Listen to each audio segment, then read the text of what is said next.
Today's video will be a tabletop comparison between two big 44 revolvers, the LeMat and Colt Dragoon. I'm Dustin and you're watching Guns of the West.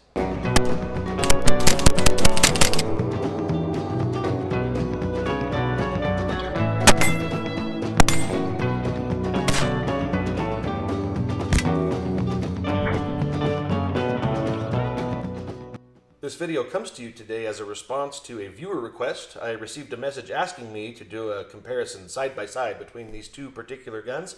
And I think we'll start with just a general overview, starting at the back end of each with the grips. Now, a lot of us have come to know these classic Colt grips, and I like them. As I hold that in my hand, either one-handed or two, it gives me a very natural point of aim. And with the shape of the hammer and that hammer spur, it's also pretty natural to get my thumb right up there and bring that down easily and smoothly as I cycle the gun. Now, on the LeMat, one thing that you'll notice very quickly is this little lanyard loop there. I could take it or leave it. I'm certainly not complaining about it. But one thing I don't like about the grip on this gun is the very wide angle. As that curves down, it curves very wide, as opposed to the Colt, which seemingly almost bends straight down compared to that. And the problem I have with it is when I grip the gun, between that shape and also the shape of this hammer, as I bring my hand up to get my thumb on that hammer spur, by the time I cock it, I'm compromising my grip quite a bit, pretty much letting go down here of the frame. So I'm not really a big fan of that. Also, while we're at the back end of the gun looking at the hammer, a lot of you know that the LeMat has a shotgun barrel, but it's very short and really only works at very, very close distances. And in order to use it, when the hammer is back, you need to flip this little lever up, which moves this portion of the hammer down so that it will strike that little extra nipple there for the shotgun. Now, I'm not really a big fan of that. I think it's a neat design. And over the whole course of this video, I don't mean to knock the LeMat too much. And by the way, I know I pronounced LeMat wrong, bear with me. But think of this especially as, say, a defensive weapon. As a person who carries a gun for protection, and as a lot of you know who also do that, we try to eliminate as many things as possible that would require fine motor skills under extreme stress. And so I don't really like that you have to cock the hammer and get your thumb up there once you've already compromised the grip a bit, and then get up here and get your thumb under that and be able to flick it up. It's sort of a lot going on. So I don't really consider the shotgun even very practical at all. Now on the Colt, like I said, the hammer is a little bit better shape, I think. And now let's move up to the cylinders. I'll just hold them both right up side by side. This one on the LeMat, that is about 1 3/4 or so cylinder versus about 2 1/4 inches on the Dragoon. Now this LeMat, I've been shooting it with 25 grain charges and 30 grain charges, and the manual even calls for some that are even less than that. One nice thing about it, you do get 9 shots. Now if you saw my video, my first range video of this though, those chambers are very close together, and I did get a chain fire at the rear end of my chamber. So you need to be very careful with that. Make sure everything fits very snugly. This one, you only get 6, just like most of the other Colts. Some are even just 5. But they're a bit farther apart. I think it makes it a little bit safer against chain fire. And with those very large chambers, you've seen me load up to 50 grains when I shoot this gun. Now for the barrels, this one has a barrel length of 6 3/4 inches. The Dragoon has a barrel length of 7 1/2 inches, like many of the other Colt models. Now let's take a look at loading. Or we won't actually load the gun, but at least the loading mechanisms. This is another thing that on the LeMat I'm not really a fan of. I lift the loading lever up, and I just had a little accidental problem with the gun that I was going to talk about later, but there's a little spoiler of it. I'll come back to that. To load this, the balls are loaded on the left side of the gun as opposed to the Colt, which goes on the right, and the loading lever is moved up to press the ball into the chamber. And if you look, you can see this is all a very sort of wobbly, flimsy design. It's not supposed to drop all the way down like that, but it sometimes does. This little hook that holds it in place, I've already broken one of those. That is a very, very thin piece of metal. And inside of this, you've got the loading lever for the shotgun. Obviously, we just go right down there into the muzzle end of the shotgun. But again, I think it's a lot going on this gun, especially in the loading mechanism. So a bit flimsy, like I said, and it tends to bounce too. It tends to bounce out of this, as you'll see on your screen. There's footage from some other videos I've done in shooting this gun. Now let's take a look at the Colt. On the Dragoon, the balls are loaded over here on the right side, and you do that with the hammer at half cock. Half cock the hammer on either of these guns. You would load your ball right here, rotate it underneath your plunger right here, sometimes referred to as the rammer, and then you've got this little latch, and when you undo it, you pull the entire loading lever down, and then your plunger just pushes the ball right down into the chamber. Now this one also does tend to drop a bit under recoil, especially when I load up those big 50 grain charges. You fire the gun recoils, and sometimes it falls down. Now one thing I'll say in favor of the LeMat revolver: when that lever pops out of place under recoil, it does not stop the gun from working. The Colt does, because as it falls down, the plunger can drop right into a chamber like that. Well, now look, I pull the hammer and fire my shot, but when I pull again, it's jammed up because that plunger is holding it in place. However, the fix for that, not too tough, right? I just slapped it back up in place. Now it's working fine, but just keep in mind that is something that you'll have to deal with on the Colt. Hasn't really bothered me too much.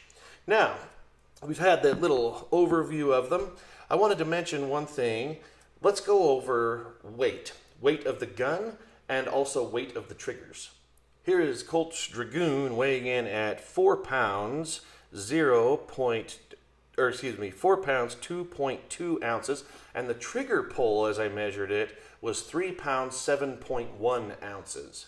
And here is the Dragoon weighing in at 3 pounds, 7.7 ounces, with a trigger pull of 9 pounds, 11.8 ounces. So it's a little bit lighter gun to carry and hold, but just an absolutely terribly heavy trigger. And now let's take a look at the disassembly process, and we'll start here with the LeMat. Now, one thing that I catch myself doing each time that I've cleaned this gun after my shooting sessions, to start the disassembly process, I've been pulling the hammer to half cock, which frees the cylinder. And I do that out of habit. That is necessary with the Colts. It is not necessary, though, with the LeMat, as I'll demonstrate here. To disassemble this gun, and we'll just take it down to field strip is all, not every little screw and part. I'm going to take this little knob and just pull it forward like that. That allows this whole assembly to spin, and you'll notice the shotgun is staying in place. That serves as the base pin where the Colt has a big arbor. Now before we finish taking this apart, I do want to mention something that I really don't like and see even as a potential safety hazard. As I've been firing this gun, in some of my shooting, I've noticed that under recoil, this little knob can tend to pop out a little bit on its own. Now that allows this assembly to start to wobble a little bit. And as you can see up here from a top view, that's going to immediately put the barrel out of alignment with the firing chamber, which means your bullet or your ball does not have a clear path into the barrel, and that's going to be a potential safety risk. So if you shoot one of these guns, really make sure this is staying in place firmly. And I would say check it after maybe even each shot, just to be safe. But let's go ahead and pop it out. We'll start to spin this assembly until we've unwound it all the way. There it goes. And then from there, like I said, even without pulling the hammer to half cock, I can slide the cylinder right off. The nipples, by the way, there are 9 of them, and they come off just with a regular nipple wrench. I use the same one that I use on the Colts, actually.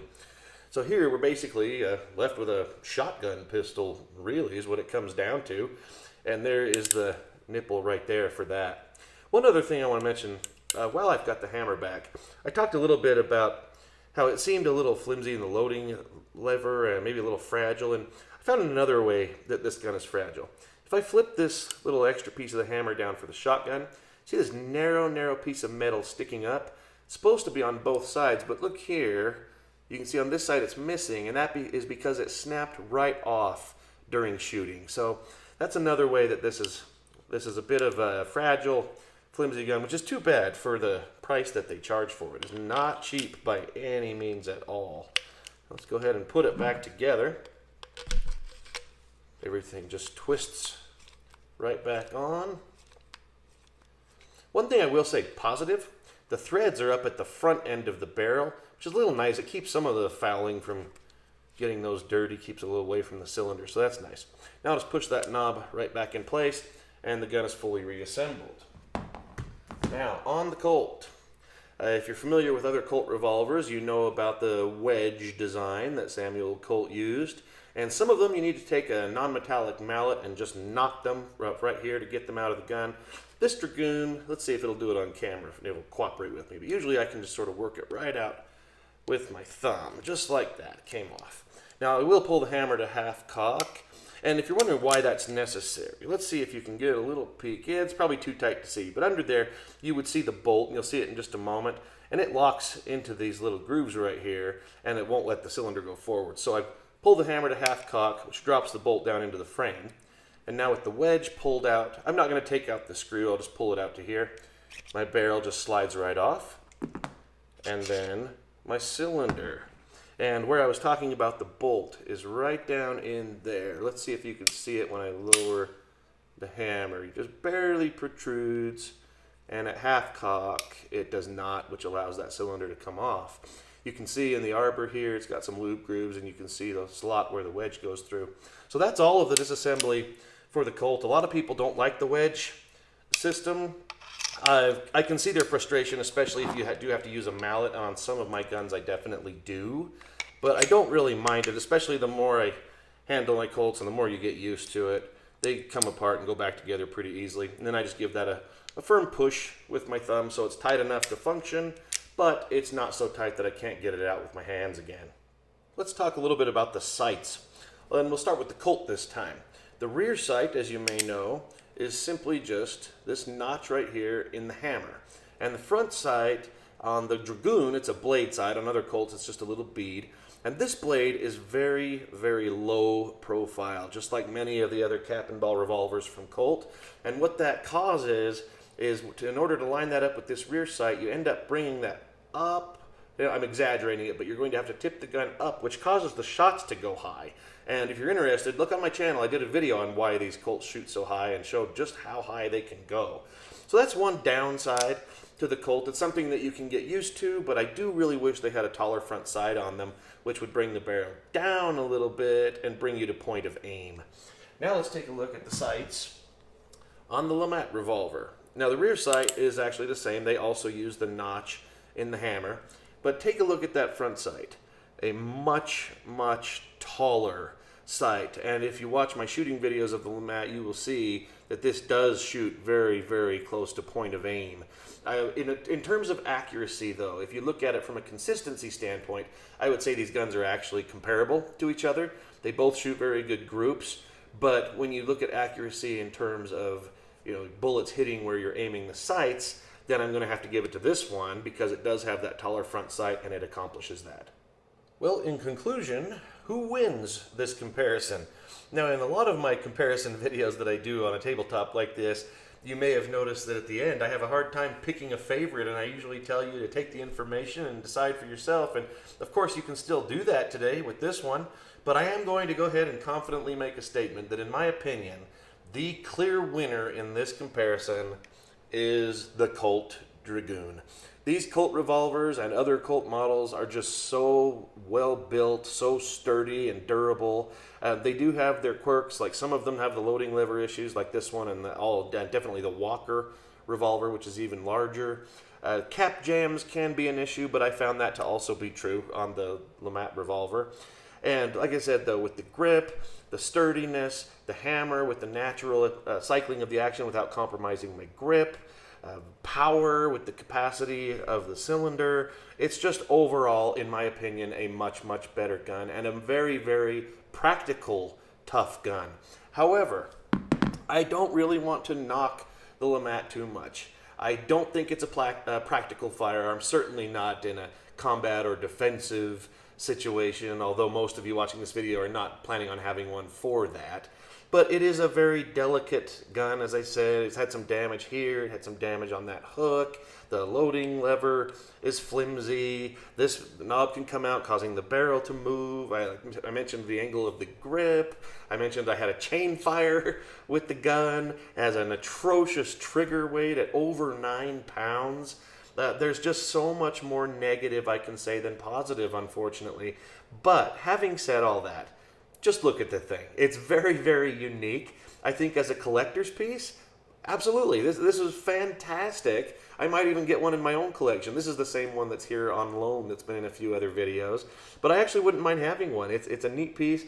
Somebody once said in the comments of one of my videos, it looks almost like a steampunk style piece, and I have to agree.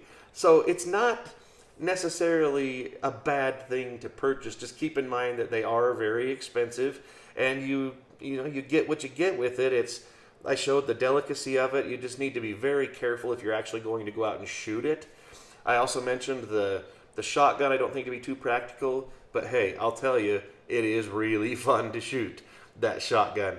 Well, I really hope you enjoyed this overview today, and I hope the gentleman who requested it is satisfied with it. Please don't forget to click that like button down below and subscribe to the channel so you can see more videos. And if you look in the description, you'll see where to find me on social media and where to find great Guns of the West products. And another thing I want to do, I've been having some fun with some of my videos doing this.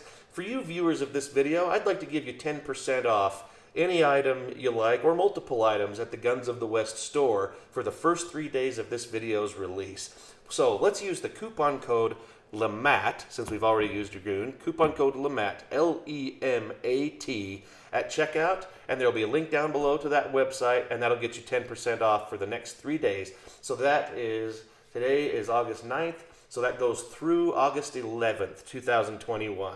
Again, I hope you enjoyed this, and thank you so much for watching.